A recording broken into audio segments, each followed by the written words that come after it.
गुजरात के अहमदाबाद में प्लेन हादसे की जो तस्वीरें मौका वारदात से आ रही है वो बेहद डरावनी है। आप देख सकते हैं कि पूरा का पूरा प्लेन मलबे में तब्दील हो चुका है और इन तस्वीरों को देखने के बाद कोई नहीं कह सकता कि इसमें जो भी सवार होगा उसमें से कोई भी जीवित बच पाया होगा। ये प्लेन मेडिकल कॉलेज के हॉस्टल बिल्डिंग पर क्रैश हुआ है। इससे यह भी आशंका जताई जा रही है कि इस हॉस्टल में रहने वाले कई लोग भी हताहत हुए होंगे।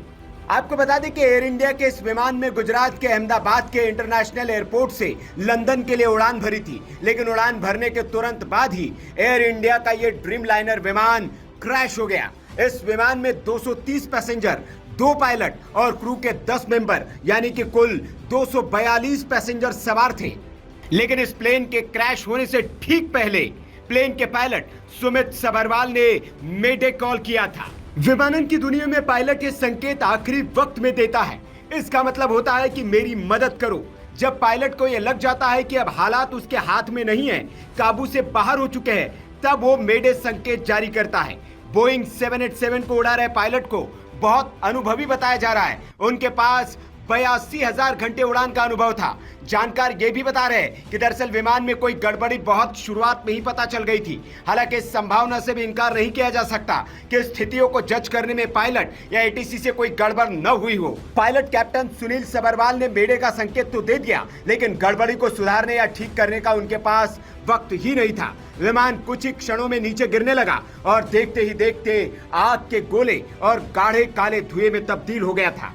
जानकार बता रहे कि इस तरह की कोई गड़बड़ बहुत ऊंचाई पर होती है तो पायलट को सोचकर कुछ करने का वक्त भी मिलता है, लेकिन जाहिर है कि पायलट ने उड़ते ही मेडे का संकेत दिया, यानी उसी समय उसे लग गया था कि हालात उसके कंट्रोल में नहीं है। मेडे शब्द फ्रेंच के मैडर यानी कि मेरी मदद करो शब्द से लिया गया है। 1927 में वॉशिंगटन के इंटरनेशनल रेडियो टेलीग्राफ कन्वेंशन में इसे आधिकारिक आपातकालीन कॉल बनाया गया। पायलट इसे 3 बार दोहराते हैं, मेडे मेडे मेडे, ताकि एटीसी इसे तुरंत समझ ले और बाकी रेडियो संदेशों के बीच ये साफ सुनाई दे। ये कॉल इंजन फेल, आग, दबाव में कमी या किसी ऐसी स्थिति में दी जाती है जहां तुरंत मदद की जरूरत होती है। जानकारी ये भी मिल रही कि अहमदाबाद हादसे में पायलट ने टेक ऑफ के 2 मिनट बाद ही मेडे कॉल दिया था। उस वक्त विमान सिर्फ 625 फीट की ऊंचाई पर था। इससे साफ है कि पायलट को तुरंत किसी गंभीर समस्या का एहसास हो गया था। ये भी अनुमान लगाया जा रहा है कि विमान का पिछला हिस्सा किसी पेड़ या दीवार से टकराया हो। साथ ही इंजन में तकनीकी खराबी की भी अटकलें लगाई जा रही है। लेकिन यहाँ ये भी जिक्र करना जरूरी है कि विमान की 2 बार दिल्ली और अहमदाबाद में